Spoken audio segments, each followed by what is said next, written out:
একটা ভিডিও দেখার আমন্ত্রণ জানিয়ে ভিডিওটা যে শুরু করছি।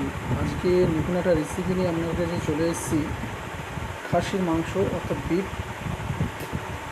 কীভাবে প্রসেসিং করতে হয় বা রান্না করতে হয়, আমি যেভাবে রান্না করি সেইভাবে আজকে আপনাদের সামনে তুলে ধরলাম। প্রথমে মাংসটা নিয়ে নিয়েছি, ভালো করে ধুয়ে তারপরে সমস্ত রকমের মশলা নিয়ে ভালো করে ম্যারিনেট করে নিচ্ছি, ভালো করে প্রত্যেকটা মিশিয়ে নিচ্ছি যাতে প্রত্যেকটা প্রত্যেকের মধ্যে চলে যেতে পারে, মশলাটা প্রত্যেকের সাথে মিক্সড হতে হয়।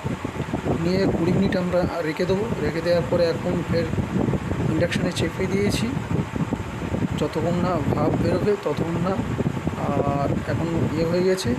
আমরা বাঙালি 2-4টা আলু না হলে ঠিক জমে না, খাসির মাংসের সাথে 2-4টা আলু দিয়ে দিলাম, দিয়ে ভালো করে দম দিয়ে নেব।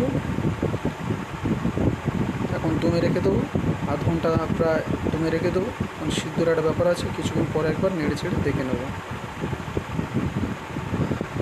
এখন হচ্ছে মোটামুটি প্রায় শেষ বেশ, দেখে নিন কেমন হয়েছে। এই কালারটা এসছে, এবার টেস্ট করে কিছুক্ষণ পরে বলবো কেমন হলো।